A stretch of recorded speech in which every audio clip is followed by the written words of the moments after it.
Hey guys, I just got back from Allegiant Stadium in Las Vegas. Yes, I was there live at SummerSlam 2021. I'm gonna give you my immediate reaction, all my feelings, and believe me, I have a lot of feelings, but you're gonna wanna skip ahead for the part about the show. So this is the time code you wanna go straight to. Now, if you don't like wrestling, you just like my content, this video is gonna be good too. There's plenty of lifestyle stuff. I'm gonna take you through my time here in Las Vegas. So let's rewind 24 hours.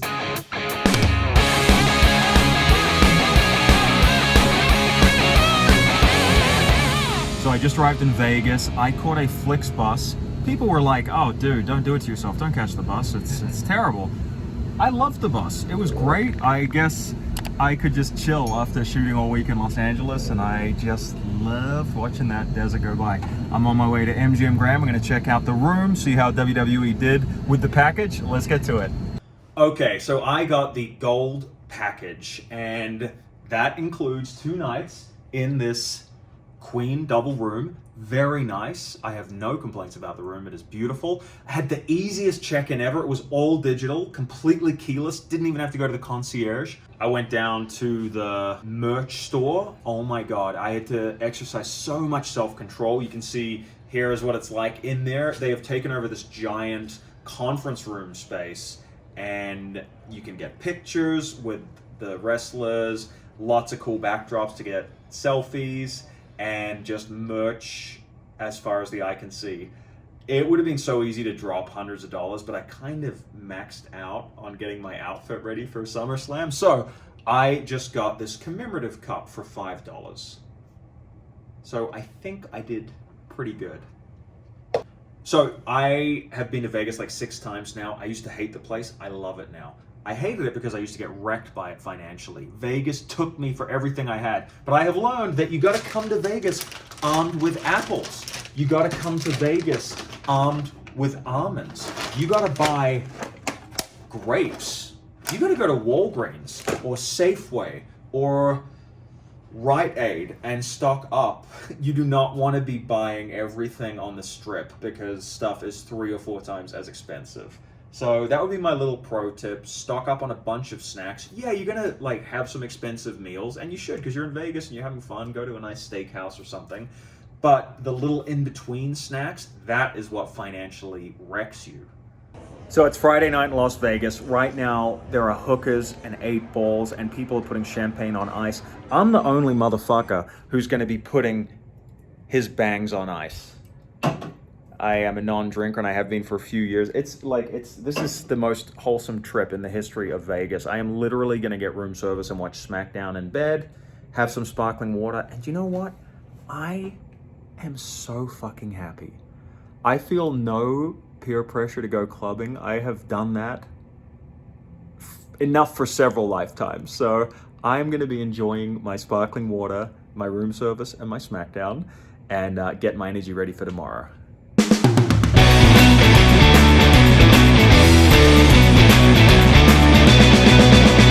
So there was a Q&A with some WWE superstars. It's a buffet style brunch, super healthy, surprisingly good food. I'm stoked, the views are amazing. I'm having my first coffee of the day, so I'm just gonna hit that pretty hard. But yeah, a little early to wake up in Vegas, but definitely starting to get a little bit excited now. Oh my God. Coffee hits so good. All right, so I met the host of the WWE Superstar Brunch Q&A this morning. Great job, by the way. Thank you, sir. Thank you. 10 winner of outfit SummerSlam 2021. You heard it here from your WWE host. I appreciate that. I appreciate the official endorsement. And you know Brett, right? I mean, I'm sure you've met him over the years. I met him once in Calgary, enough to get a photo with him. Him and Natty were reuniting. I travel with WWE's live events whenever they're back on the road, so I had an opportunity to meet Brett, and one of the nicest dudes you'll ever actually meet. Some of his interviews may tell you otherwise. Right, yeah. He's a good heart, good soul. And how do you feel like, WWE's going to go with this transition back? So far, it's been, amazing. They're going gangbusters. But, I mean, has the pandemic changed the company fundamentally going forward, or is it back to normal, do you think? Well, I think that's an interesting question because from all indications, it's obvious that they handled the virtual world, the virtual wrestling world really well. Yeah. And they were the forefront of how other companies did things virtually. It's true. But I know the master plan, and always the plan has been, they want to have wrestling in front of people. Yeah. That's the true connection between wrestling and the fans. So I think we're going to see less of the virtual world, less of the virtual meet and greets, and hopefully if everybody gets vaccinated, please get vaccinated. There you go. That you will see live events and WWE, Monday Night Raw, SmackDown in your hometown really, really soon. I love it. All right, brunch is done. People seem to enjoy my homage to Bret the Hitman Hart. Now it is time for my official SummerSlam outfit. Drum roll, please. Here it is.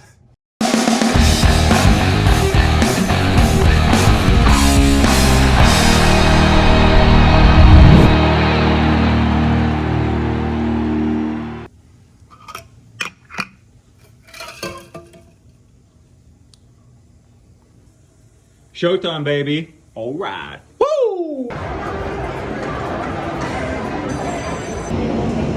This guy looks fucking unbelievable. Macho madness. Oh, yeah. So you like the outfit? Sharp. Nice, brother. I appreciate yeah. it. I appreciate it, brother. All right, there we go. Who do you see in my outfit? Macho Man, Brother Love, Yes. okay, Shawn Michaels, Undertaker, Ultimate Warrior. Oh my God. Is that it? Yeah, the underwear is Hulk Hogan. Oh, I'm good. Hey, I'll see Hey, you there, man. buddy. Have a great show, bro. Oh, really?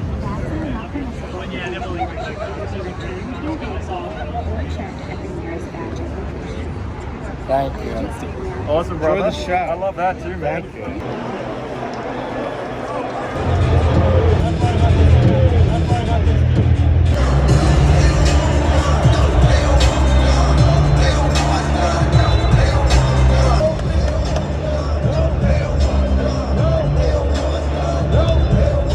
All right, guys, here we are up to date. Now listen, wrestling is live. There is no second take, so we are going to do this as a one-take wonder. And I got to tell you, overall, thumbs up for the show. I thought it was a pretty good show. It wasn't the most coherent WWE show I've ever seen, meaning it did sometimes feel like a series of big moments, but the big moments were absolutely sublime. Firstly, Becky Lynch returned. If you want to know what it was like being there, luckily, I had my camera set up because I just was hoping and praying because I love Becky Lynch.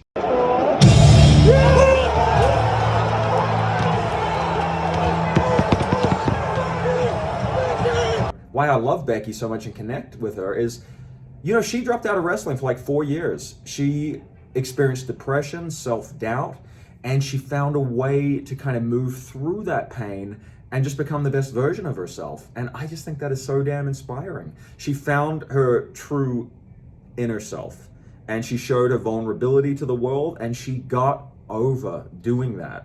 And I love any artist that does that. I don't care if you're a wrestler, an actor, or a director, a musician. When you can like show that real essence of you and put that on camera, super hard thing to do, by the way. I give you a standing ovation. So this was my response when Becky Lynch came out, my favorite wrestler. Oh.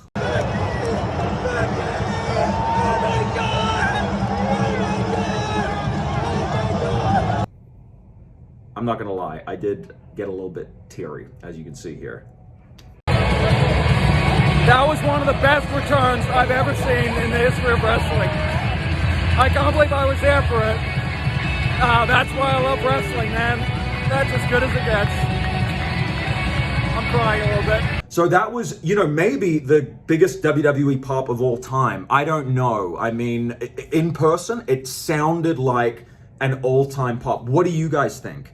Watching it on TV, was it up there with, you know, Stone Cold Steve Austin coming out with the chair shot before Mankind won the title? Was it as big as Triple H's return to Madison Square Garden? Was it as big as John Cena coming back to the Royal Rumble ahead of schedule back in the early 2000s? These are a few things that come to mind as all-time big pops. It felt like that. It felt on that level.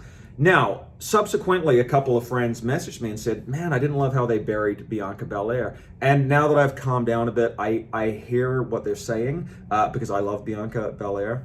And it was tough that she lost that quick. However, We don't know what Becky Lynch's physical limitations are. She is coming off a pregnancy.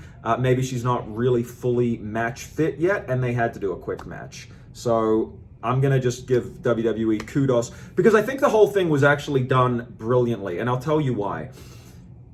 The crowd was fucking livid that they brought Carmella out. I'm a big Carmella fan, by the way. I'm not hating on her. Simply saying that we're expecting a rematch of WrestleMania, you know, Sasha Banks, Bianca Belair. And so WWE had been basically falsely advertising that that match was going ahead. So when you bring anyone out, again, no shade on Carmella, but you bring anyone out who's not Sasha Banks, I mean, the crowd was just apoplectic with rage. They couldn't believe it. Or they were just kind of like, oh, God, like, I want to walk out type thing. And that's what made it such a great swerve. That's why Becky's return, I think, was one of the best I've ever seen. Because the conventional way to do it would be to say, hey, you know what, Sasha Banks can't compete.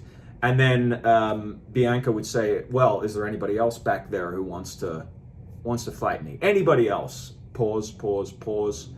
Oh, I guess not. Bam, Becky's music hits. But the way that they did the kind of bait and switch with Carmella, I thought was very effective. So, big highlight.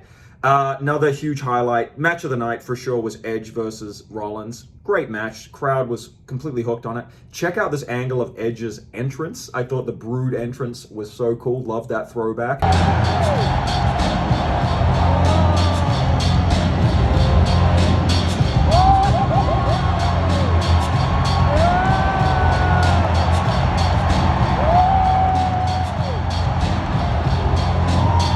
And then Metalingus. Oh, it was good, man. I was dancing. I was having such a good time.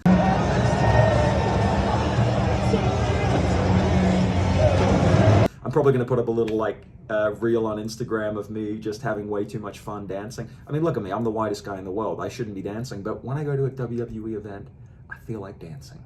And I got my dancing shoes on, baby. Look at these. A guy on the internet bought these for me, and you know what? I would never wear them in Portland, Oregon, but they're just fine in Vegas. Let's talk about I guess it was a low light, the Goldberg Lashley match. I only say a low light because it's such a sad thing to see anyone get injured, and you know, Goldberg was clearly really badly injured. I mean, this was not a storyline. I need to watch the show and figure out when it happened. If you could leave a comment, if you know. A few people messaged me and said he was hurt going in, like he didn't look good even during his entrance, but at some point, his knee was just hyperextending. He could not put weight on it. It was ugly. It was really ugly to watch. Nobody can sell that good. Like, you just knew in your stomach. You had this visceral feeling, God, this guy's hurt, you know. And clearly they called an audible or two, and, you know, they made the most of it and had Lashley attack him with a chair. But if anyone thinks it was a storyline, check out this footage. Now, and I'm not doing this to be mean to Bill Goldberg, who, you know, I wish a speedy recovery to, and he's obviously a legend, an iconic wrestler, but just look at this. I mean, tell me that this is a wrestling storyline. It's not. He was legit hurt.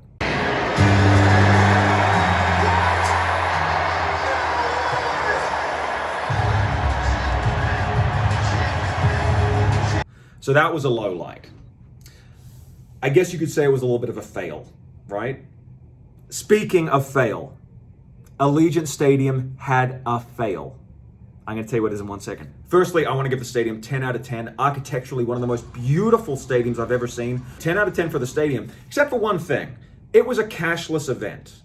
Now, we live in a digital world, and I completely understand that. However, you couldn't even pay with cash if you wanted to. You were not allowed to. It was just only cards, and the whole credit card system went down.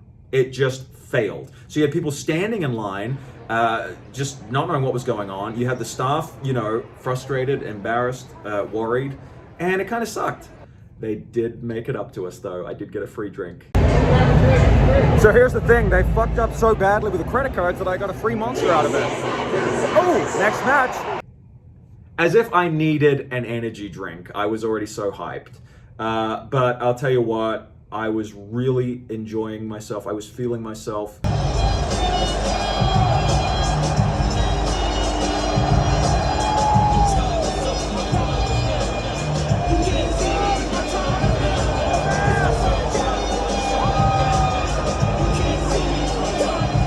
got to say the main event delivered. It had that big fight feel. The atmosphere was fantastic. The false finish with Cena giving the attitude adjustment off the second rope. Everybody bid on that.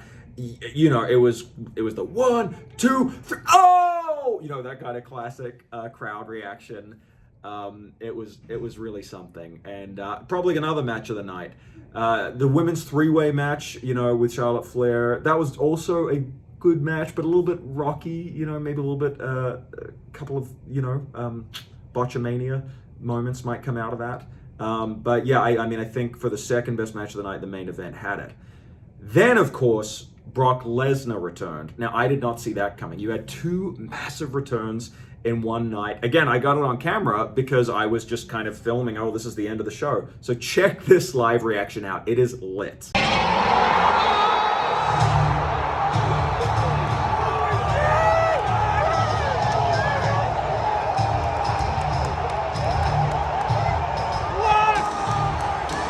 So I know that WWE couldn't have just done an audible in 24 hours. I know you need to be scheduling far ahead, but it just seems interesting to me that CM Punk, you know, appeared on the rival promotion AEW last night, and then you have Becky and Brock coming back. I know it was pre-planned, but geez, it was good timing, because I do think WWE needed to pull a bit of a rabbit out of their hat. As it turns out, they pulled two rabbits out of their hats.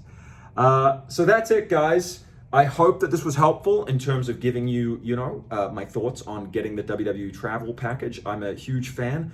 Listen, it was $1,250. I saved so much money. I mean, really, I think that if I was doing this on my own, it would have cost thousands. I think I've saved money with this package. I want to say, if you're just watching my channel for the first time, check out my other content. I do a lot of lifestyle stuff. I'm an actor, director, also an OnlyFans content creator. I've been very blessed to get inside the top 1%. It really changed my life, and I tell my story in some of the other videos here. But I guess I just want to sign off with just a bit of an acknowledgement of how much I love the wrestling community. You guys are the best people. I met some amazing people here. My girlfriend Sam, she did stay back in Portland. She gave me her blessing. She just said, I don't want to travel right now with the Delta variant. And she knew I meet people, I have fun, you know, I get to know whoever I'm sitting with at the stadium. I am so happy doing this solo. And I just love wrestling. I just love it with all my heart. You know, I fell in love with it when I was 5 years old. I thought it was real.